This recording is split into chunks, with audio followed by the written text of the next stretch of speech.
তীব্র লোডশেডিং এর মধ্যে আবারও উধাও গ্যাস। সিএনজি স্টেশনে গাড়ির দীর্ঘ সারি, অনেক বাসায় জ্বলছে না চুলা। সংকটের জন্য অতীতের ভুল নীতিকে দায়ী করলেন প্রতিমন্ত্রী। আওয়ামী লীগের নিষেধাজ্ঞা তুলে নেয়ার তথ্যগুজব, জানালেন তথ্যমন্ত্রী। মুক্তিযুদ্ধ বিরোধী অপশক্তিকে আর কোনো সুযোগ দেবে না জনগণ, মন্তব্য রিজভীর। ওবায়দুল কাদের সহ 7 আসামির মানবতা বিরোধী অপরাধ প্রমাণিত। শেষ হলো যুক্তিতর্ক উপস্থাপন, সর্বোচ্চ সাজার আশা প্রসিকিউশনের। সম্পত্তি বাজেয়াপ্তর আবেদন। সিসিটিভি ও বাসার দরজা ভেঙে সিলেটে স্বামী স্ত্রী ও গৃহকর্মীকে খুন। বারান্দায় রক্ত দেখে পুলিশে খবর দেয় প্রতিবেশীরা। মরদেহ উদ্ধার, তদন্তে আইনশৃঙ্খলা বাহিনী। এবং একাদশ শ্রেণীতে ভর্তির আবেদন শুরু 15 সেপ্টেম্বর। 12 নভেম্বর থেকে ক্লাস। ফি বেশি নিলে ব্যবস্থা। দেরি হওয়ায় সিলেবাস নিয়ে সুনির্দিষ্ট পরিকল্পনার পরামর্শ।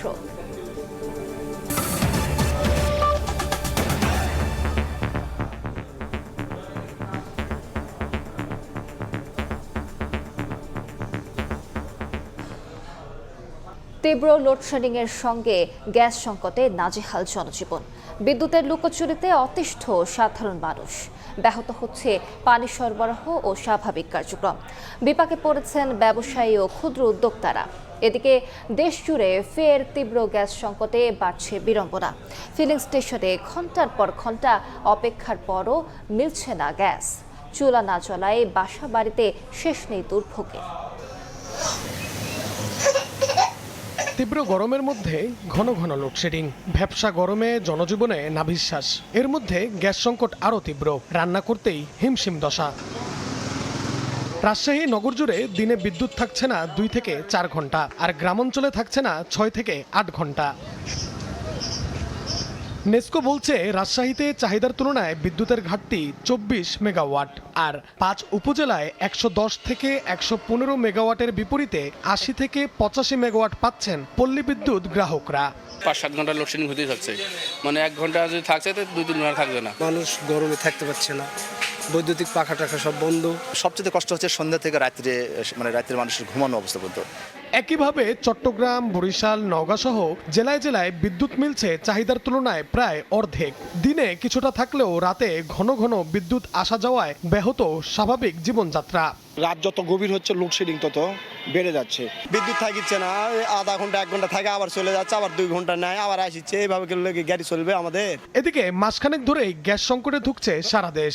মাঝে কয়েকদিন পরিস্থিতির কিছুটা উন্নতি হলেও ফের এলএনজি সরবরাহ কমায় আবারও তীব্র ভোগান্তিতে মানুষ।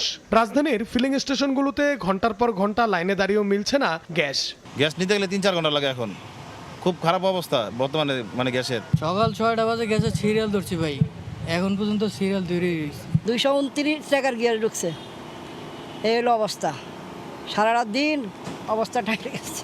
মহেশখালীতে এলএনজি টার্মিনাল মেরামতের অজুহাত নাকি গ্যাস সংকটের পেছনে অন্য কোনো চক্র জড়িত, সেই প্রশ্নও তুলেছেন গ্যাস সংগ্রহে আসা সাধারণ মানুষ। 9:30 বাজে পাম্পে ঢুকছি, পাম্পের গেটও তো গেছি, লাইনও গ্যাস নাই। গত বুধবার, বৃহস্পতিবার, শুক্রবার, শনিবার এই 4 দিন বেলা ছিল, আবার যাতাই। এটা সিন্ডিকেটই চলতেছে, এটা অনেক দিন, এই দুই তিন মাসটাই একই অবস্থা। গ্যাসের হাহাকারে সংকটে আবাসিক খাত। কলাবাগান, ধানমন্ডি, মিরপুর, লালমাটিয়া, মোহাম্মদপুর সহ রাজধানীর অনেক এলাকার বাসাবাড়িতেও জ্বলছে না চুলা। আমাদের এখানে বিগত 10-12টা বিল্ডিং এ একবার টোটাল গ্যাস নাই। 3 দিন হইতে আমরা কোনো গ্যাসও পাই না, খাইতেও পারি না, ভাত খাওয়া তো বন্ধ, না খাওয়ানোর অবস্থা। আগামী সপ্তাহ থেকে গ্যাস সরবরাহ স্বাভাবিক হতে পারে বলে আশা গ্যাস বিতরণ সংস্থাগুলোর। নাইম হাসান, সময় সংবাদ। এই মুহূর্তে রাজধানীর কারওয়ান বাজারে আছেন সহকর্মী কামরুল হাসান। সরাসরি যাচ্ছি তার কাছে। কামরুল, বাসাবাড়ির পাশাপাশি রাজধানীর যে পেট্রোল পাম্পগুলো রয়েছে, ঠিক সেই পেট্রোল পাম্পগুলোতে কিন্তু গ্যাসের তীব্র সংকট দেখা দিয়েছে। আমরা এই মুহূর্তে সংযুক্ত হয়েছি কারওয়ান বাজারের একটি পাম্প থেকে। যদি একটু দেখাই, আপনারা নিশ্চয়ই দেখতে পাচ্ছেন এখানে সারি সারি গাড়ি কিন্তু দাঁড়িয়ে আছেন এবং অপেক্ষমান, তারা গ্যাসের জন্য সিরিয়াল দিয়ে দাঁড়িয়ে আছেন। আমরা পাম্প কর্তৃপক্ষের সঙ্গে কথা বলেছি, তারা যেটি বলছেন যে তাদের স্বাভাবিকের চেয়ে অনেক কম সরবরাহ থাকায় মূলত এই ভোগান্তিতে তারা পড়েছেন এবং দীর্ঘ সারি আমরা দেখতে পেয়েছি। এখানকার যে অপেক্ষামানরত যে সিএনজি চালকরা রয়েছেন, তারা বলছেন যে তারা প্রায় 2-3 ঘন্টা যাবৎ এইখানে সিরিয়াল দিয়ে অপেক্ষা করছেন। তবে তারা শঙ্কায় আছেন শেষ পর্যন্ত আসলে পাম্প থেকে তারা তাদের যে চাহিদা সেই চাহিদা অনুযায়ী তারা গ্যাস নিতে পারবেন কিনা। আমরা যদি একটু আপনাদেরকে দেখাই কি পরিমাণ লাইন এখানে পড়েছে। এই লাইন কিন্তু একেবারে কারওয়ান বাজার পর্যন্ত চলে গেছে, অর্থাৎ দীর্ঘ একটি সারি এখানে তৈরি হয়েছে।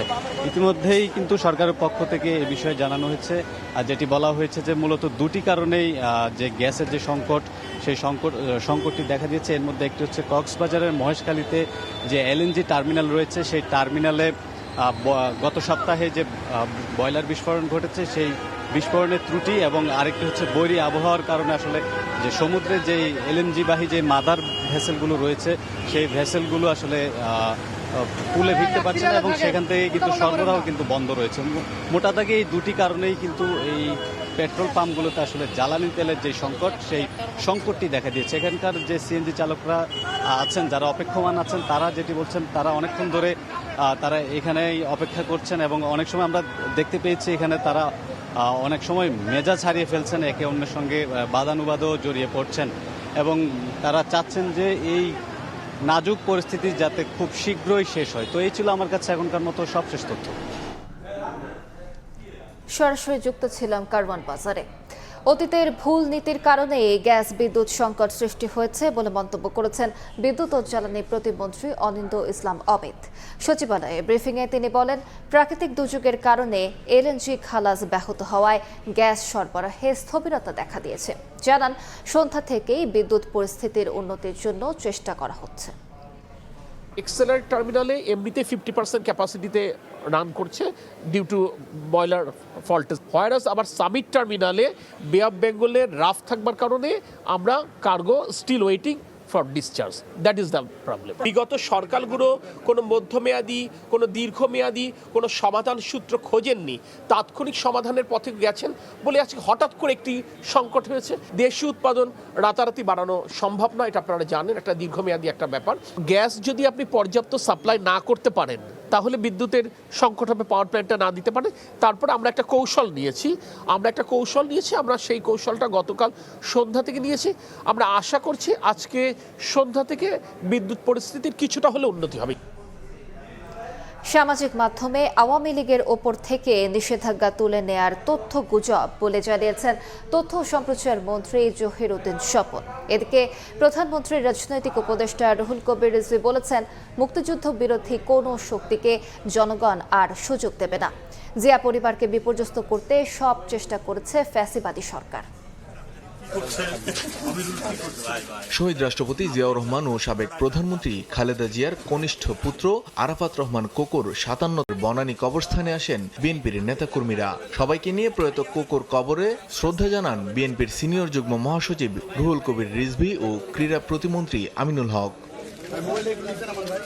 পরে রুহুল কবির রিজভী বলেন, মুক্তিযোদ্ধা পরিবার বলেই জিয়াউর রহমানের উত্তরসূরিদের পরিকল্পিতভাবে ধ্বংস করার চেষ্টা করেছে ফ্যাসিবাদী সরকার। এ সময় মুক্তিযুদ্ধ বিরোধী কোনো শক্তিকে জনগণ আর সুযোগ দেবে না বলে হুঁশিয়ারি দেন তিনি। মুক্তিযুদ্ধের এই পরিবারকে ধ্বংস করার জন্য শেখ হাসিনা এমন কোনো কাজ করেননি, কারণ মুক্তিযুদ্ধে তার পরিবারের অবদান নাই। প্রকারান্তরে ৭১কে ছোট করার জন্য, ৭১কে ইতিহাস থেকে মুছে দেওয়ার জন্য বর্তমানে কোনো রাজনৈতিক দল প্রচেষ্টা চালাচ্ছে। রাজধানীর ফরেন সার্ভিস একাডেমিতে যুব দিবসের অনুষ্ঠান শেষে তথ্য ও সম্প্রচার মন্ত্রী বলেন, আওয়ামী লীগের কার্যক্রমের উপর নিষেধাজ্ঞা প্রত্যাহার নিয়ে সামাজিক যোগাযোগ মাধ্যমে ছড়িয়ে পড়ার তথ্য গুজব। আওয়ামী লীগের উপর নাকি নিষেধাজ্ঞা তুলে নেওয়ার একটা গুজব ছড়িয়ে পড়েছে। এই ধরনের কোনো গুজব এখন পর্যন্ত সরকারের কানে আসেনি। যে গুজব কানে আসে নাই সে বিষয়কে আমরা এখন পর্যন্ত কগনিজেন্সে নিতে চাচ্ছি না। এ সময় তরুণদের মানব সম্পদে পরিণত করতে সরকার কাজ করছে বলে জানান যুব প্রতিমন্ত্রী। মানিক মোহাম্মদ ওমর, সময় সংবাদ, ঢাকা। জুলাই হত্যা মামলায় ওবায়দুল কাদের সহ 7 আসামির মানবতা বিরোধী অপরাধের প্রমাণ মিলেছে। যুক্তিতর্ক উপস্থাপন শেষে তথ্য জানান চিফ প্রসিকিউটর। তার আশা, আসামিদের সর্বোচ্চ সাজা নিশ্চিত করা সম্ভব হবে। আবেদন করা হয়েছে সম্পত্তি বাজেয়াপ্ত করার। অন্যদিকে প্রসিকিউশনের দাখিল করা কল রেকর্ডে দাবি করা হয়, সাবেক স্বরাষ্ট্রমন্ত্রী আসাদুজ্জামান কামালের নির্দেশেই প্রকাশ করা হয় ডিবি কার্যালয়ে সমন্বয়কদের আটকে রেখে আপ্যায়নের ছবি। অনেকে অপ্রত্যাশিতভাবে আহত। জুলাই আন্দোলনের উত্তাল সময়ে বৈষম্য বিরোধী ছাত্র আন্দোলনের সমন্বয়কদের ডিবি কার্যালয়ে আটকে রাখা এবং পরে তাদেরকে আপ্যায়নের ছবি সামাজিক যোগাযোগ মাধ্যমে ছড়িয়ে পড়ায় দেশ জুড়ে তীব্র প্রতিক্রিয়া ও সমালোচনার ঝড় ওঠে। এবার সেই ঘটনার নেপথ্যের তথ্য সামনে এলো প্রসিকিউশনের মাধ্যমে। ট্রাইব্যুনালে দাখিল করা কার্যক্রম নিষিদ্ধ আওয়ামী লীগ সাধারণ সম্পাদক ওবায়দুল কাদের এবং তৎকালীন স্বরাষ্ট্রমন্ত্রী আসাদুজ্জামান খান কামালের ফোনালাপ বিশ্লেষণে স্পষ্ট হয়, ছবি প্রকাশ শুধু ডিবি কার্যালয়ের অভ্যন্তরীণ সিদ্ধান্ত ছিল না, এর পেছনে ছিল তৎকালীন স্বরাষ্ট্রমন্ত্রীর সরাসরি নির্দেশনা। হারুন বেদি সরাই দিচ্ছেন, উনি তো খুব অ্যাডামেন্ট, আমরা সরাই নেই, ওই রাখছে ডিএমপিতেই রাখতেছি। উনি বলছিলেন অন্যখানে দিতে, আমি ডিএমপিতেই রেখে দিচ্ছি। তার শুধু তার মানে দেশটা পরিবর্তন করে দিই। একটু নেত্রীও তো বিরক্ত হয়েছে, খাওয়াই ওই ছবি কেন? না না, এ খাওয়ার ডিসিশনটা কে দিয়েছে স্যার? আমার স্বরাষ্ট্রমন্ত্রী, আমার এসডির চিফ, এরা দিয়েছে খাওয়ানোর জন্য। না, তারা নির্দেশ দিলে তোমাকে ছবি তুলে বাইরে পাঠাতে। জি স্যার, জি স্যার, ছবি তোলা প্লাস হলো বিবৃতিটা প্রকাশ, ছবিটা নিজের কাছে রেখে দিবা। না না, ওনারা তো বলছে প্রকাশ করার জন্য স্যার। মনির স্যার এসডি চিফ স্যারে জিজ্ঞাসা করেন স্যার, মনির স্যার বলছি কিনা। স্বরাষ্ট্রমন্ত্রী আমারে কমিশনারে বলে দিচ্ছে আমার বুদ্ধি করা লাগে, আমি আমার বুদ্ধি করে দিচ্ছি স্যার। আমার অপরাধটা কি স্যার? প্রসিকিউশনের তথ্য মতে ওবায়দুল কাদেরের সঙ্গে অন্য এক কথোপকথনে উঠে আসে সমন্বয়কদের ছবি প্রকাশের পর গোয়েন্দা কর্মকর্তা হারুনের ভূমিকায় শেখ হাসিনা কতটা অসন্তুষ্ট ছিলেন। চিফ প্রসিকিউটর জানান, ট্রাইব্যুনালে যে ধরনের অকাট্য তথ্য প্রমাণ ও অডিও রেকর্ড উপস্থাপন করা হয়েছে তাতে ওবায়দুল কাদের সহ 7 আসামির সর্বোচ্চ সাজা নিশ্চিত করা সম্ভব হবে। ওবায়দুল কাদেরের যে সহযোগী অন্য যে 6 জন, তারাও কিন্তু এরকমই দায়িত্বজ্ঞানহীন, তারা রাজনৈতিক নেতা, তারা মানবতা বিরোধী অপরাধ সংগঠন করেছে, তাদের ব্যক্তিগত দায় আছে, তাদের সুপিরিয়র কমান্ড দায় আছে। সেই কারণে দুইটি দায়েরই আমরা সর্বোচ্চ শাস্তি তাদেরকে আমরা চেয়েছি। জুলাই আন্দোলন দমনে সারা দেশে 3,05,000 গুলি ব্যবহার করা হয়েছে বলেও জানায় প্রসিকিউশন। শাহরিয়ার শৌমিক, সময় সংবাদ, ঢাকা। নতুন কমিশন দায়িত্ব নিলে সাবেক রাষ্ট্রপতি মোহাম্মদ শাহাবুদ্দিনের দুর্নীতির অভিযোগের বিষয়ে ব্যবস্থা নেওয়া হবে বলে জানিয়েছেন দুদক সচিব সাইদুর রহমান খান। তিনি বলেন, এমন অভিযোগের ক্ষেত্রে সাধারণত কমিশনের মাধ্যমে পরবর্তী কার্যক্রম গ্রহণ করা হয়। এর আগে ইসলামী ব্যাংক থেকে ঋণের নামে 500 কোটি টাকা আত্মসাতের অভিযোগে সাবেক রাষ্ট্রপতি শাহাবুদ্দিন সহ 38 জনের বিরুদ্ধে অভিযোগ দায়ের করেন ওই ব্যাংকের এক কর্মকর্তা। নানা কারণে আলোচনা সমালোচনায় ছিলেন সাবেক রাষ্ট্রপতি মোহাম্মদ শাহাবুদ্দিন। মেয়াদ পূর্ণ হওয়ার আগে গত 24 জুলাই স্বাস্থ্যগত কারণ দেখিয়ে পদত্যাগ করেন তিনি। এর পরপরই গত 29 জুলাই ইসলামী ব্যাংকের ফরেন এক্সচেঞ্জ কর্পোরেট শাখার assistant vice president Mohammad Yasin Ali দুদকে তার বিরুদ্ধে একটি অভিযোগ দায়ের করেন। এতে বলা হয়, ইসলামী ব্যাংক এস আলমের নিয়ন্ত্রণে থাকা অবস্থায় অ্যাননটেক্স গ্রুপের ইউনুস বাদলের সহযোগী প্রতিষ্ঠানকে ঋণের নামে 500 কোটি টাকা দিয়ে আত্মসাৎ করা হয়, যেখানে সাবেক রাষ্ট্রপতি মোহাম্মদ শাহাবুদ্দিন, এস আলম সহ 38 জনের সংশ্লিষ্টতা রয়েছে। অভিযোগের বিষয়ে জানতে চাইলে দুদক সচিব বলেন, নতুন কমিশন এলে এ বিষয়ে প্রয়োজনীয় ব্যবস্থা নেওয়া হবে। কমিশন এই মুহূর্তে নাই, এই সমস্ত অভিযোগ আসলে কমিশনের মাধ্যমে কার্যক্রম গৃহীত হয়। আমরা আশা করছি খুব দ্রুত কমিশন আসবে এবং এটার ব্যাপারে আমরা ব্যবস্থা নিব। এদিকে সাবেক রাষ্ট্রপতির বিরুদ্ধে দুদকে অভিযোগকারী ইসলামী ব্যাংকের কর্মকর্তা ইয়াসিন আলীকে সংশ্লিষ্ট বিভাগ থেকে সরিয়ে ট্রেনিং একাডেমিতে সংযুক্ত করা হয়েছে। ইসলামী ব্যাংক কর্তৃপক্ষ জানিয়েছে, হেড অফিসের অনুমতি ছাড়া এই অভিযোগ দেওয়ায় তাকে সরানোর পাশাপাশি একটি তদন্ত কমিটিও গঠন করা হয়েছে। তাসলিম তৌহিদ, সময় সংবাদ, ঢাকা। যার যেখানে সম্ভাবনা আছে তা বিকশিত করেই সামনে এগোতে হবে বলে মন্তব্য করেছেন অর্থমন্ত্রী আমির খসরু মাহমুদ চৌধুরী। এসডিজি বাস্তবায়নে জাতীয় সম্মেলনের শেষ দিনে প্রধানমন্ত্রীর উপদেষ্টা মাহদি আমিন জানান, 16 বছরের সমস্যা 6 মাসে সমাধান সম্ভব নয়। আলাদা অনুষ্ঠানে এলডিসি উত্তরণ সহজ করতে বিভিন্ন দেশের সঙ্গে মুক্ত বাণিজ্য চুক্তি নিয়ে আলোচনা চলছে বলে জানান বাণিজ্যমন্ত্রী। করার জন্য যে জনগোষ্ঠী রাজধানীর চীন মৈত্রী সম্মেলন কেন্দ্রে অনুষ্ঠিত হলো এলডিসি বাস্তবায়নে 5 বছরের কৌশলগত কাঠামো কর্মকৌশল নিয়ে জাতীয় সম্মেলন। সম্মেলন। জনাব তারেক রহমানের যে কমিটমেন্ট, বুধবার শেষ দিনে অংশ নেন দেশি বিদেশি উন্নয়ন সহযোগী ও সরকারের নীতি নির্ধারকরা। কেউ কাউকে অবহেলা করবে না। সেমিনারে অংশ নিয়ে শুধু গুলশান বনানীর বাসিন্দা নয়, বস্তিবাসী সহ পিছিয়ে পড়া জনগোষ্ঠীকেও সামনে এগিয়ে নেওয়ার প্রতিশ্রুতির কথা জানান সমাজ কল্যাণ মন্ত্রী। সবার আগে প্রাধান্য পাবে বাংলাদেশ, আর সবার জন্য যে বাংলাদেশ হবে, এটি খালি গুলশান বনানীতে সীমাবদ্ধ থাকবে না। এটা খালি যারা দৌড়তে পারে তাদের জন্য না, যারা অন্যের সাহায্য, বিশেষ চাহিদা সম্পন্ন মানুষ তাদের জন্য, যারা ফুটপাতে ঘুমায় তাদের জন্য, যারা রেল স্টেশনে ঘুমায় তাদের জন্য। প্রধানমন্ত্রীর উপদেষ্টা মাহাদি আমিন জানান, মূল্যস্ফীতি নিয়ন্ত্রণে এরই মধ্যে নিত্য প্রয়োজনীয় 60টির বেশি পণ্যে ভ্যাট ট্যাক্স কমানো হয়েছে। কর্মমুখী অর্থনীতি গড়ে তুলতে বহুমুখী প্রকল্প হাতে নিয়েছে সরকার। বৈশ্বিক বৈরী পরিস্থিতিতেও জ্বালানির দাম নিয়ন্ত্রণে রাখার দাবি করেন তিনি। আমরা 16 বছরের যে ফ্যাসিবাদ ছিল, অনেকটা ধ্বংসস্তূপ, যেখানে ভেঙে পড়া রাষ্ট্র কাঠামোটাকে নতুনভাবে মেরামত করতে চাইছি। আমাদের যে নির্বাচনী ইশতেহার ছিল, নির্বাচনী পথযাত্রায় সেখানে যে প্রতিশ্রুতি, তা প্রত্যেকটাই কিন্তু অন্তর্ভুক্তি। আলাদা এক অনুষ্ঠানে এলডিসি উত্তরণ সহজ করতে বিভিন্ন দেশের সঙ্গে মুক্ত বাণিজ্য চুক্তি নিয়ে আলোচনা চলছে বলে জানান বাণিজ্য মন্ত্রী খন্দকার আব্দুল মুক্তাদির। ইতিমধ্যে আমরা জাপানের সাথে একটা ইকোনমিক পার্টনারশিপ এগ্রিমেন্ট ইস্যু করেছি। এই সরকার আসার পরে সাউথ কোরিয়ার সাথে গত কয়েকদিন আগে একটা ইকোনমিক পার্টনারশিপ এগ্রিমেন্ট স্বাক্ষর হয়েছে। ইন্দোনেশিয়া, মালয়েশিয়া সাথেও আগামী দিনে এফটিএতে যাব। ইউরোপিয়ান ইউনিয়নের সাথেও হয়তো মাসখানেক পরে আমাদের আনুষ্ঠানিকভাবে আলোচনাটা শুরু হবে। এ সময় বিনিয়োগে কাঙ্ক্ষিত পরিবেশ তৈরিতে সরকার কাজ করছে জানিয়ে হালাল পণ্যের রফতানি বাড়ানোই জোর দেন মন্ত্রী।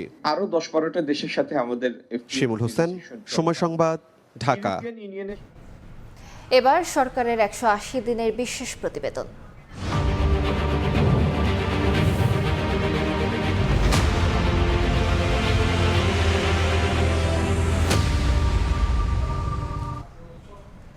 নদীমাতৃক বাংলাদেশে অবহেলায় হারিয়েছিল দেশ জুড়ে ছড়িয়ে থাকা অসংখ্য খালবিল।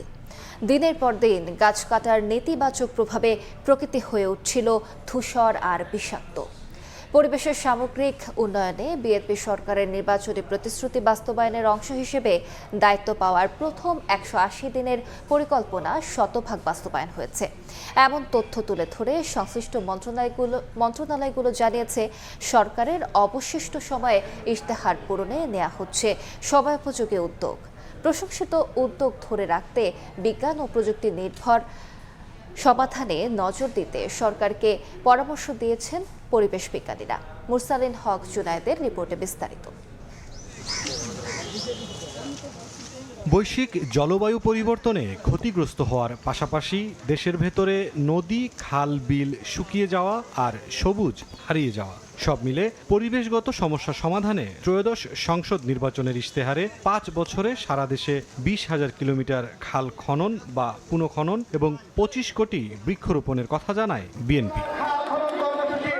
রাষ্ট্র পরিচালনার দায়িত্ব পাওয়ার পর শুরু হয় প্রতিশ্রুতি বাস্তবায়ন, নেওয়া হয় 180 দিনের পরিকল্পনা। এই সময়ে 1200 কিলোমিটার খাল খনন এবং 3.5 কোটি গাছের চারা রোপণে যে উদ্যোগ নেওয়া হয়েছিল নির্ধারিত সময়ে তা সম্পন্ন হয়েছে বলে জানিয়েছেন সংশ্লিষ্ট মন্ত্রীরা। আগামী 15-20 দিনের ভিতরে আমরা 3.5 কোটি বৃক্ষরোপণ শেষ করা, 1.5 কোটি থাকবে জানুয়ারি-ফেব্রুয়ারিতে। আমাদের যে কমিটমেন্ট ছিল আমরা সেগুলা ম্যাক্সিমামটাই ফুলফিল করেছি। 1200 কিলোমিটার খাল খনন কর্মসূচি ইতিমধ্যে সমাপ্ত করেছি।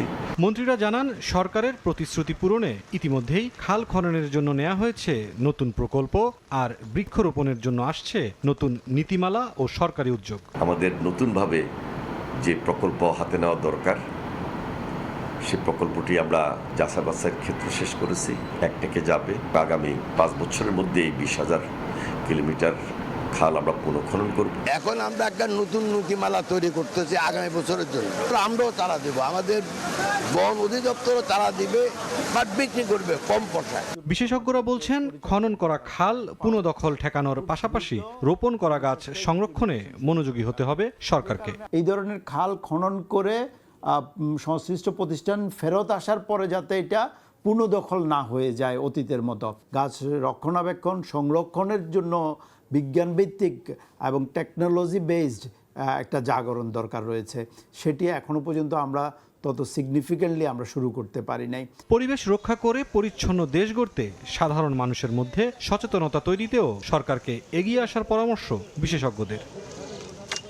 জলাশয় এবং পানি প্রবাহের দখল দূষণ প্রতিরোধের পাশাপাশি পরিবেশ রক্ষায় বনায়নের প্রয়োজনীয়তা ঠাঁই পেয়েছিল সরকারের নির্বাচনী প্রতিশ্রুতিতে। এসব ইস্যুতে সরকারের প্রথম 180 দিনের কর্মসূচি আগামী 4.5 বছরে অবশিষ্ট প্রতিশ্রুতি পূরণের কার্যক্রম কতটা বেগবান করবে সেটি দেখার অপেক্ষা। মুরসালিন হক জুনায়েদ, সময় সংবাদ, ঢাকা। সময় সংবাদে আরও থাকছে। পুকুরে গোসলে নেমে প্রাণ গেল চট্টগ্রাম প্রকৌশল বিশ্ববিদ্যালয়ের 2 শিক্ষার্থীর। নেত্রকোনায় খেলার সময় পানিতে পড়ে 2 শিশুর মৃত্যু।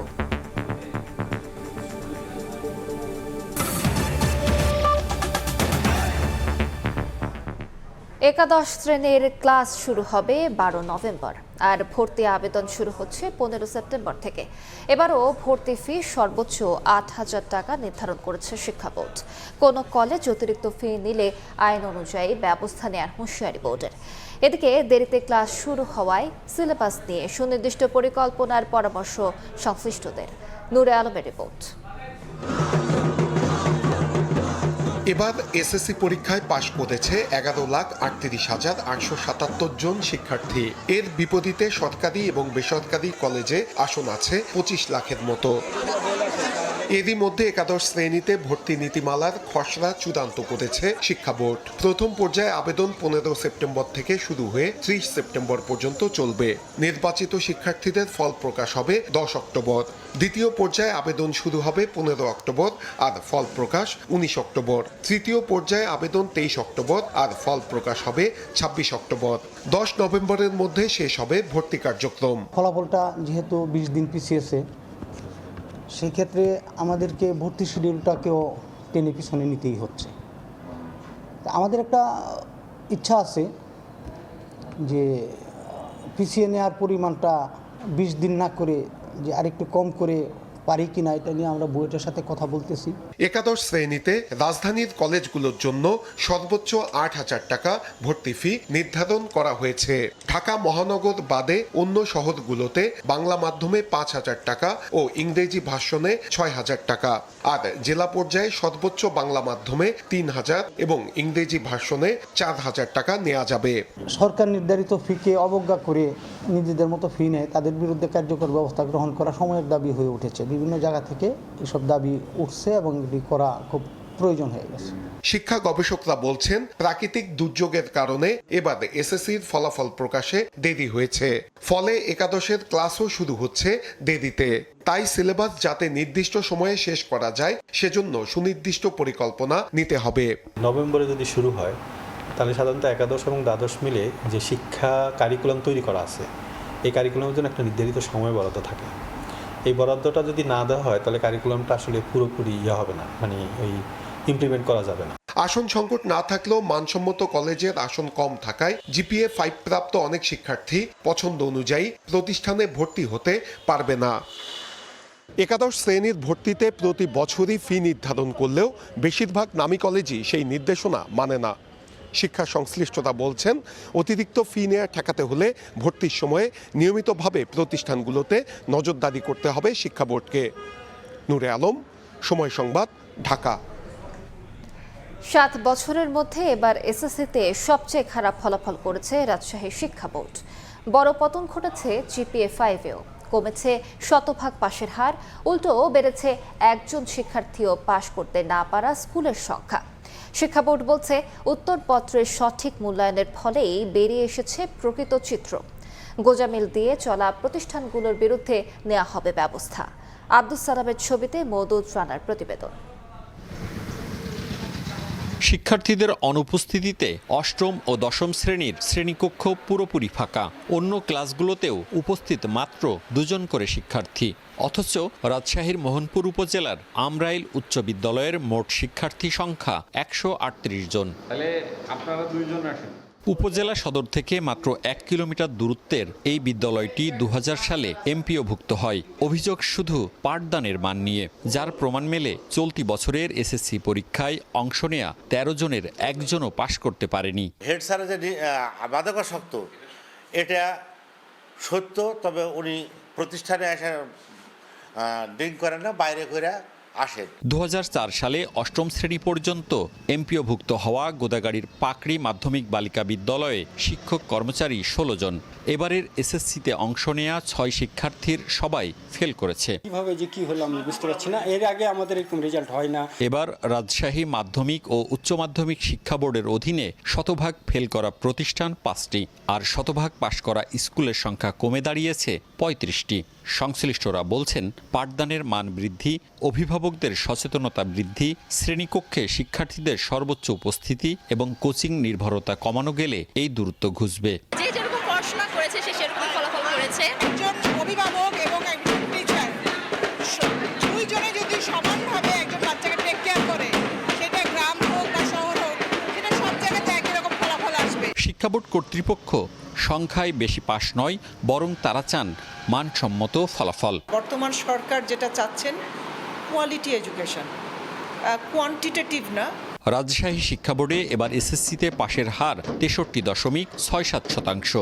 গত বছর ছিল 77.63%। মওদুদ রানা, সময় সংবাদ, রাজশাহী।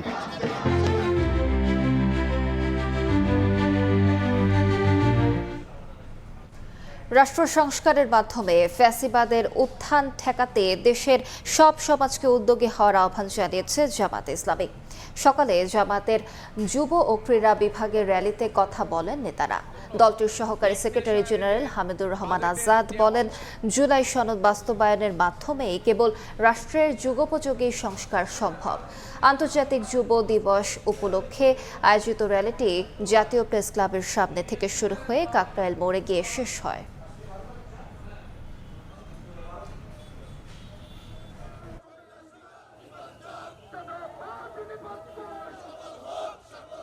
রাষ্ট্র ধ্বংস করার যে অপচেষ্টা হয়েছে, রাষ্ট্রীয় কাঠামো ধ্বংস করার অপচেষ্টা হয়েছে, দুর্নীতি, লুটপাট, অর্থ পাচারের যে মহোৎসব করা হয়েছে, সেই বাংলাদেশকে যদি এগিয়ে নিয়ে যেতে হয়, তাহলে আমাদেরকে গণরায় যেটা গণভোটের মাধ্যমে এসেছে সেটার বাস্তবায়ন করতে হবে। সিলেট নগরীর একটি ফ্ল্যাট থেকে উদ্ধার হয়েছে দম্পতি ও তাদের গৃহপরিচারিকার মরদেহ। ধারণা করা হচ্ছে ভোর থেকে সকালের মধ্যে কোনো এক সময়ে দুর্বৃত্তরা এই হত্যাকাণ্ড ঘটাতে পারে। এ ঘটনায় এখন পর্যন্ত কাউকে আটক করা যায়নি। হত্যাকাণ্ডে জড়িতদের গ্রেফতারে অভিযানে নেমেছে পুলিশ। সিলেট মহানগরীর মিতালি আবাসিক এলাকার 111 নম্বর ভবনের দ্বিতীয় তলায় স্ত্রী সহ থাকতেন বৃদ্ধ আব্দুল সাত্তার। সহায়তার জন্য ছিলেন একজন গৃহপরিচারিকা। ভবনটির নিচতলায় চলছিল রং করার কাজ। বুধবার সকালে ভবনের মালিক আব্দুল সাত্তারকে ডাকতে তার ফ্ল্যাটে যান এক রং মিস্ত্রি। তবে ডাকাডাকির পর কারো সাড়া না পেয়ে প্রতিবেশীদের জানান তিনি। ঘটনাস্থলে গিয়ে দরজা ভেঙে ভিতরে ঢুকে পুলিশ, পরে ড্রয়িং রুম থেকে উদ্ধার করা হয় বৃদ্ধ আব্দুল সাত্তারের ক্ষতবিক্ষত মরদেহ। আরেকটি কক্ষ থেকে উদ্ধার করা হয় স্ত্রী সুরাইয়া ও গৃহপরিচারিকা তাহমিনার নিথর দেহ। আলমারি ও লকার ভাঙ্গা ও তছনছ অবস্থায় দেখা যায়। ধারণা করা হচ্ছে ডাকাতি করতে এসে এই হত্যাকাণ্ড ঘটানো হয়েছে। সিলেট শহরের মানুষ স্তম্ভিত হয়েছে। একজন বয়স্ক মানুষ, ওনার স্ত্রী। এই বয়সে আর কারোর শত্রুতা থাকা তো কোনো কথাই না। ওই ফ্ল্যাটের বারান্দায় গ্রিল না থাকায় সেখান দিয়ে দুর্বৃত্তরা প্রবেশ করে এই হত্যাকাণ্ড ঘটাতে পারে বলে ধারণা পুলিশের। তারা জানায় হত্যাকারীদের গ্রেপ্তারে শুরু হয়েছে অভিযান। আমরা যে প্রক্রিয়াতে আমরা সেই প্রক্রিয়াতে আগাবো। আমরা আশাবাদী যে এটা দ্রুত এটা ফাইন্ড আউট আমরা করতে পারবো। সাত্তার সুরাইয়া দম্পতির 4 সন্তান, যুক্তরাষ্ট্র ও যুক্তরাজ্য প্রবাসী। ইকরামুল কবির, সময় সংবাদ, সিলেট। মাদক বিক্রির পাওনা পরিশোধ না করায় পল্লবীতে বিএনপি কর্মী আলমগীরকে গুলি করে ল্যাংড়া রুবেল। 4 সহযোগী সহ তাকে গ্রেফতারের পর ডিবি জানায়, রিকশা চালক থেকে ভয়ঙ্কর খুনি হয়ে ওঠে রুবেল। মাদক কারবারের টাকায় নামে বেনামে গড়েছে গাড়ি বাড়িও। 7 আগস্ট বিকেল 5:30টা রাজধানীর পল্লবীতে গাড়িতে এসে গুলি করা হয় 23 নম্বর ওয়ার্ডের বিএনপি সদস্য আলমগীর হোসেনকে। এ সময় গুলিবিদ্ধ হন এক নারী পথচারীও। ঘটনার পর ছায়া তদন্ত শুরু করে পুলিশের গোয়েন্দা বিভাগ। সিসিটিভি ফুটেজ ও তথ্য প্রযুক্তির সহায়তায় শনাক্ত করা হয় ব্যবহৃত গাড়িটি। গ্রেফতার হন গাড়ির মালিক হামিদ খান ওরফে মাখন, যদিও এর প্রকৃত মালিক মাদক ব্যবসায়ী ল্যাংড়া রুবেল।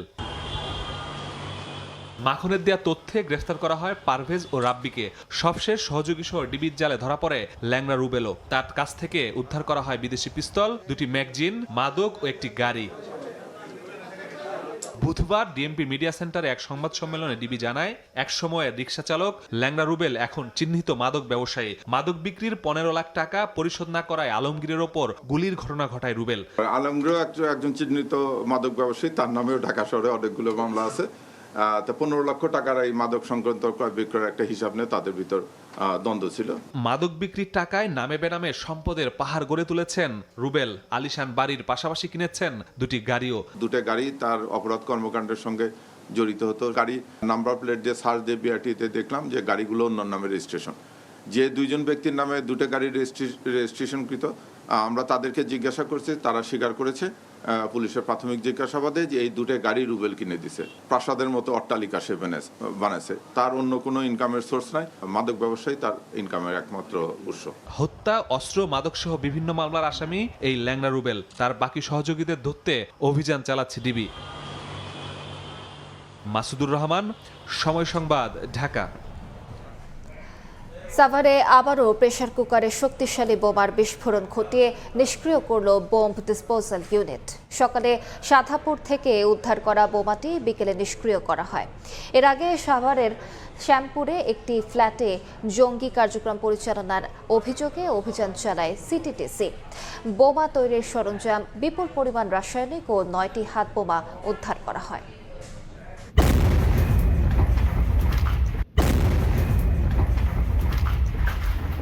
সাভারে আবারও প্রেসার কুকারে শক্তিশালী বোমার বিস্ফোরণ ঘটিয়ে নিষ্ক্রিয় করল বোমা ডিসপোজাল ইউনিট।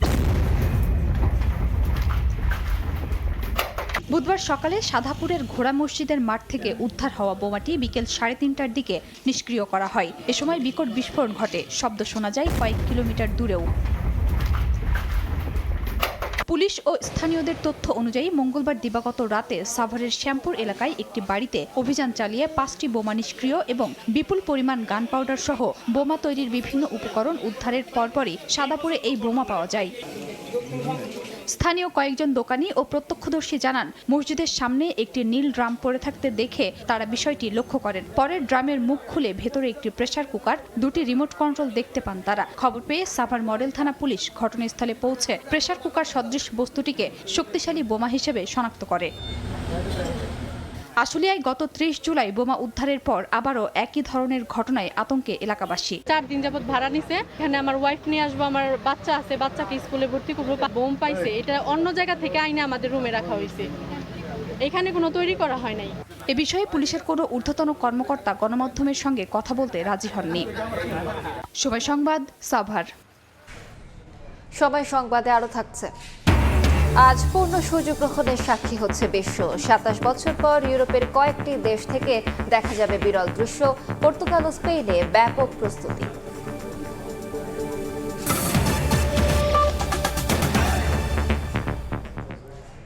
র্যাবের নাম বদলে আসছে এসআরবি বা স্পেশাল রেসপন্স ব্যাটালিয়ন।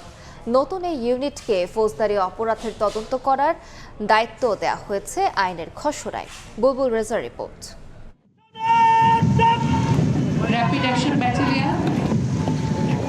2004 সালে বিএনপি সরকারের আমলে পুলিশের এলিট ফোর্স হিসেবে গঠন করা হয়েছিল র্যাব। শুরু থেকেই বাহিনীটির বিরুদ্ধে কথিত ক্রসফায়ারের নামে বিচার বহির্ভূত হত্যাকাণ্ড সহ নানা অভিযোগ উঠতে থাকে। আওয়ামী লীগ সরকারের সময়ে এমন অভিযোগে র্যাব ও বাহিনীটির কয়েকজন কর্মকর্তার উপর নিষেধাজ্ঞাও দিয়েছিল যুক্তরাষ্ট্র। শেখ হাসিনা সরকার পতনের পর বিভিন্ন মানবাধিকার সংগঠন ও রাজনৈতিক দলের পক্ষ থেকে র্যাবের বিলুপ্তি দাবি করা হয়েছিল। তবে বিলুপ্তি নয়, এবার ভিন্ন নামে আসছে সংস্থাটি। স্বরাষ্ট্র মন্ত্রণালয়ের ওয়েবসাইটে এসআরবি বা স্পেশাল রেসপন্স ব্যাটালিয়ন গঠনের জন্য প্রস্তাবিত আইনের খসড়া প্রকাশ করা হয়েছে। এতে বলা হয়েছে বাংলাদেশ পুলিশের অধীনে একটি বিশ্বায়িত ইউনিট হবে এসআরবি। পুলিশ ও আইন শৃঙ্খলা বাহিনীর কর্মকর্তা কর্মচারীদের পদায়ন বা প্রেষণে নিয়োগের মাধ্যমে এই ইউনিটটি গঠিত হবে। প্রতিরক্ষা বাহিনীর সদস্যদেরও নির্ধারিত শর্তে এই ইউনিটের চাকরিতে প্রেষণে নিযুক্ত বা অস্থায়ীভাবে সংযুক্ত করা যাবে। এই ইউনিটের ক্ষমতা, দায়িত্ব, কার্যাবলী সম্পর্কে আইনের খসড়ায় বলা হয়েছে অভ্যন্তরীণ নিরাপত্তা রক্ষা, গোয়েন্দা তথ্য সংগ্রহ, বেআইনি অস্ত্র, গোলাবারুদ ও বিস্ফোরক উদ্ধার, মাদকদ্রব্য উদ্ধার, সাইবার অপরাধ দমন, মানব পাচার ও সংঘবদ্ধ অপরাধ দমন করবে এই বাহিনী। এছাড়া নারী শিশু নির্যাতন, ধর্ষণ, অপহরণ, গুম খুন, সন্ত্রাসী কার্যক্রম দমন, ভূমিদস্যুতার বিরুদ্ধে ব্যবস্থা নেওয়ার পাশাপাশি অন্য বাহিনীকে সহায়তা দেবে এসআরবি।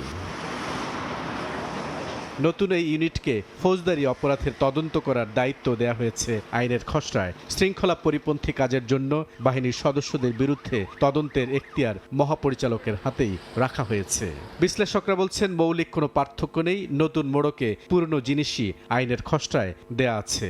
সরকার যে নাম এবং তার পোশাকের পরিবর্তন করতে চাচ্ছে, এটা মূল সমস্যার উপসর্গগত পরিবর্তন, কিন্তু সমস্যাটা কিন্তু থেকেই যাচ্ছে। র্যাবের কোনো সদস্যের বিরুদ্ধে বা পুরো র্যাবের বিরুদ্ধে যখন কোনো অভিযোগ আসবে, অভিযোগটা তদন্ত হবে কিভাবে? নিজেরাই যদি নিজেদের তদন্ত করে, সেই তদন্ত আসলে বিশ্বাসযোগ্যতা হারায়, বস্তুনিষ্ঠ থাকে না, কিংবা বিচার নিশ্চিত করার প্রশ্নে সেই তদন্ত নিয়ে অনেক ধরনের প্রশ্ন দেখা যায়। প্রতিরক্ষা বাহিনী থেকে কাউকে নতুন ইউনিটে সংযুক্ত না করার পরামর্শ এই বিশ্লেষকের। সেনাবাহিনী, নৌবাহিনী, বিমান বাহিনী এদের কোনোভাবেই স্পেশাল রেসপন্স ব্যাটালিয়নে যুক্ত করা ঠিক হবে না। আমরা বিগত দিনে যেটা দেখেছি, কোনো অপরাধ কর্মকাণ্ড সংগঠিত হওয়ার পর যখন অভিযোগ উঠত, তাকে মাতৃবাহিনীতে ফেরত দিয়ে দিত। মাতৃবাহিনীতে ফেরত দেওয়ার পর কিন্তু তাকে আমরা আর স্পর্শ করতে পারতাম না। আইনটির খসড়ার বিষয়ে মতামত নেয়ার পর কোনো পরিবর্তন দরকার হলে তা এনে আইন মন্ত্রণালয়ে পাঠানো হবে। প্রয়োজনীয় ভেটিং শেষে এটি বিল আকারে উপস্থাপনের জন্য যাবে জাতীয় সংসদে। এটি পাশ হলে এই আইনের ভিত্তিতে র্যাব বিলুপ্ত হয়ে গঠিত হবে এসআরবি। বুলবুল রেজা, সময় সংবাদ, ঢাকা। বাণিজ্য ঘাটতি 27.3 বিলিয়ন ডলার বাড়লেও আমদানি বৃদ্ধির বড় অংশ এখনও বিনিয়োগে সক্ষম নয়। গেল অর্থ বছরের ব্যালেন্স অফ পেমেন্টে মিলেছে এমন তথ্য। সিলিয়া সুলতানার রিপোর্ট। বাংলাদেশের অর্থনীতিতে আমদানি বাড়লেও দেখা যাচ্ছে না শক্তিশালী বিনিয়োগ পুনরুদ্ধারের চিত্র। সবশেষ ব্যালেন্স অফ পেমেন্টস বা বৈদেশিক লেনদেনের তথ্য বলছে 2025-26 অর্থ বছরে দেশের বাণিজ্য ঘাটতি বেড়ে দাঁড়িয়েছে প্রায় 27.3 বিলিয়ন মার্কিন ডলার, যা 2021-22 অর্থ বছরের পর সর্বোচ্চ। এ সময়ে পণ্য আমদানি বেড়েছে 10.5%, রপ্তানি ছিল প্রায় স্থবির। বাংলাদেশ ব্যাংকের সবশেষ তথ্য, মূলধনী যন্ত্রপাতির আমদানি এখনও দুর্বল। শিল্পের কাঁচামাল আমদানিতেও নেই উল্লেখযোগ্য গতি। আমরা যেটা পেয়েছি সেটা হচ্ছে আন্তর্জাতিক বাজারে পিওএল অর্থাৎ পেট্রোলিয়াম অয়েল লুব্রিক্যান্টের দামটা বেড়েছে, যার ফলে আমাদের আসলে ব্যবহার বেড়েছে সামান্য বেশি, কিন্তু দাম বৃদ্ধির কারণে আমাদের অনেক বেশি পেমেন্ট করতে হয়েছে। শিল্পের কাঁচামাল ও মূলধনী যন্ত্রাংশ আমদানি কমে যাওয়ায় এই প্রবৃদ্ধি অর্থনীতিতে বড় ধরনের উৎপাদনশীল বিনিয়োগের প্রতিফলন ঘটাচ্ছে না। কারণ হিসেবে ডলারের বাজার ও মূল্যস্ফীতিকে দায়ী করে অর্থনীতিবিদরা বলছেন, কর্মসংস্থান সৃষ্টিতে যন্ত্রপাতি, প্রযুক্তি ও কাঁচামাল আমদানি বাড়লে তা ভবিষ্যৎ উৎপাদন ও রপ্তানি সক্ষমতা বাড়ানোর একমাত্র চাবিকাঠি হয়ে উঠতে পারে। যেগুলো বন্ধ আছে সেগুলো হয়তো এখনো উৎপাদনে যেতে পারছে না, আর যেগুলো উৎপাদনমুখী আছে তাহলে তারা উৎপাদন করছে কিন্তু বেশি মাত্রায় হয়তো উৎপাদন করছে না। আর নতুন যে শিল্প কারখানা যেগুলোর জন্য মূলত মূলধনী যন্ত্রাংশ আমদানি করা হচ্ছে, সেগুলো উৎপাদনে আসতে কিন্তু আর একটু সময় হয়তো দেওয়া লাগতে পারে।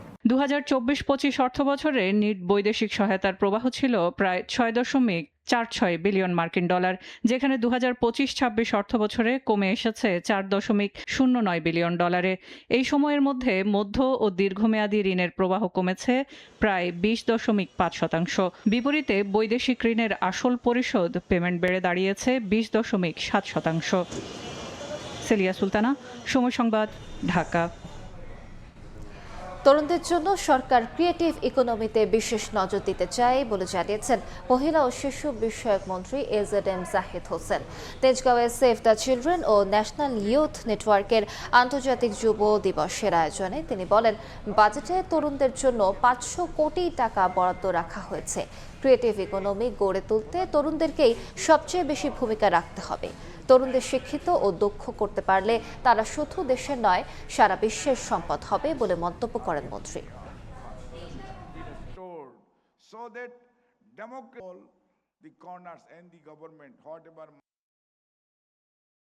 আমরা ক্রিয়েটিভ ইকোনমিকে একটা বিশেষ গুরুত্ব দিতে চাই। দুইটা কথা আমরা এখন নতুন একটা কেয়ার ইকোনমি অ্যানাদার হচ্ছে the creative economy. You are the people, যাদের সবচেয়ে সম্ভাবনা রয়েছে ক্রিয়েটিভ ইকোনমি, অর্থাৎ আপনি শিক্ষা নেবেন, দক্ষতা নেবেন এবং আপনার নতুন উদ্ভাবনী চিন্তার মাধ্যমে আপনি কি ধরনের কাজ করতে চান সেটা আউটসোর্সিং করবেন অথবা অন্য কোনো প্রোগ্রাম করবেন।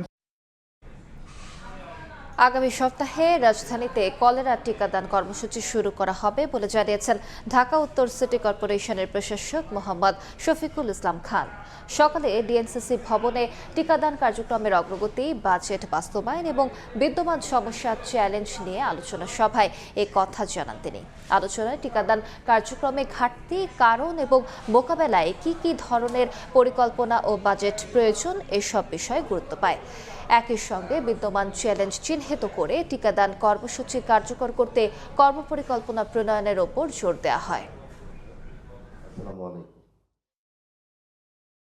প্রতি বছর 1,20,000 শিশুকে টিকা দিয়ে থাকি এবং 9,77,000 মহিলাদেরকে আমরা নিয়মিত টিকা দিয়ে থাকি। হামের টিকাদানে ডিএনসিসি সাফল্য অর্জন করেছে। সামনের সপ্তাহে কলেরা ভ্যাকসিন প্রোগ্রাম শুরু করব। স্থায়ী অস্থায়ী কিছু টিকাদান কেন্দ্র সেটা আমরা প্যারিটি বেসিসে করবো আগামীতে। সেটা আমরা বিভিন্ন জায়গায় যারা স্বাস্থ্য কর্মকর্তারা আছেন তাদের সাথে আলাপ আলোচনার ভিত্তিতে আমরা এই কাজগুলো চলমান রাখবো। দেশের বাইরের খবর, পশ্চিম আইসল্যান্ডে দেখা গেছে বিরল পূর্ণ সূর্যগ্রহণ। মহাজাগতিক এ দৃশ্য দেখতে জড়ো হন বহু মানুষ। প্রায় 290 থেকে 300 কিলোমিটার প্রশস্ত পূর্ণগ্রহণের পথ ধরে উত্তর স্পেনের ওপর দিয়েও অতিক্রম করেছে সূর্যগ্রহণটি। 1999 সালের পর এবারই প্রথম ইউরোপের বিভিন্ন অঞ্চল থেকে পূর্ণ সূর্যগ্রহণ দেখার সুযোগ মিলছে। বিশ্বজুড়ে প্রায় 98 কোটি মানুষ সূর্যের আংশিক বা পূর্ণ গ্রহণ প্রত্যক্ষ করতে পারবেন। বিরল এই মহাজাগতিক ঘটনা উপভোগ করতে এরই মধ্যে বিশ্বের বিভিন্ন প্রান্তে জড়ো হয়েছেন অসংখ্য মানুষ।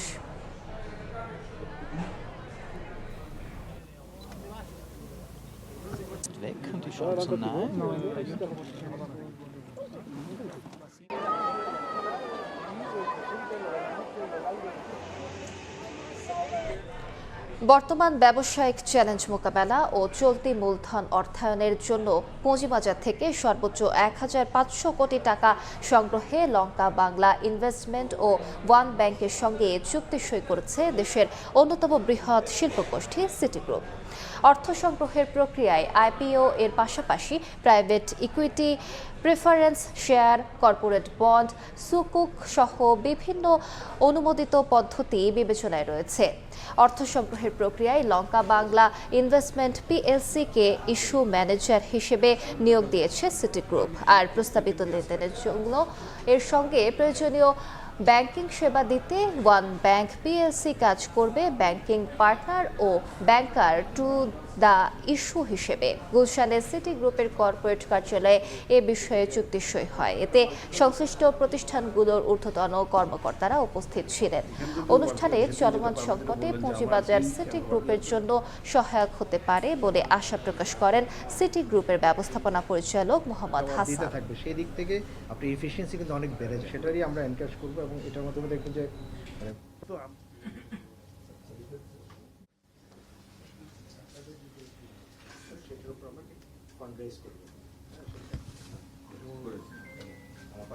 আমি অ্যাডিশনাল পেলাম, ধরেন there can be a structure.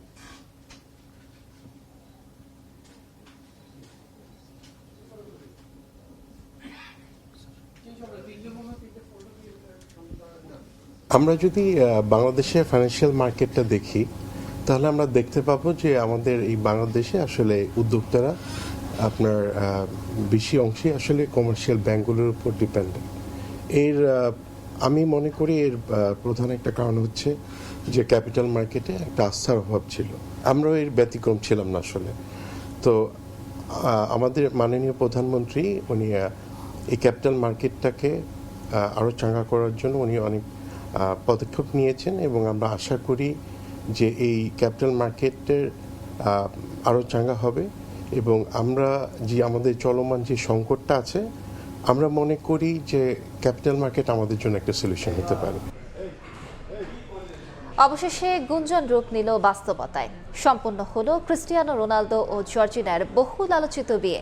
পর্তুগালের কাসকাইসে এক পারিবারিক অনুষ্ঠানের মধ্য দিয়ে তাদের বিয়ে হয়। বাগদানের ঘোষণা দেওয়ার ঠিক 1 বছর পর বিয়ের পিঁড়িতে বসলেন রোনালদো জর্জিনা। এর মধ্য দিয়ে পূর্ণতা পেল দীর্ঘ 1 দশকের সম্পর্ক। গতরাতে সামাজিক মাধ্যমে ছবি পোস্ট করেন রোনালদো। জর্জিনার হাতের ওপর তার হাত, দুজনের অনামিকায় আংটি। ক্যাপশনে লেখা ছিল C&Z।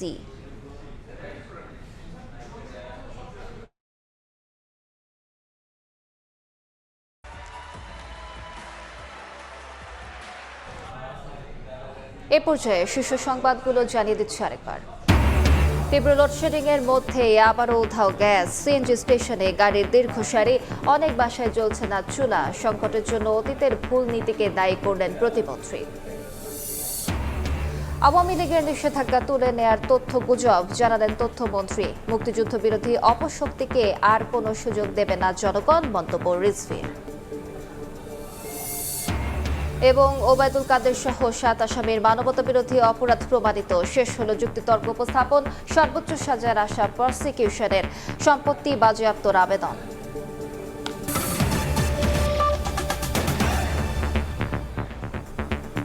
এই ছিল বিকেল 5টার সময় সংবাদে। এরপর বাংলা সময় নিয়ে সঙ্গে থাকবেন মাকসুম আলম খান।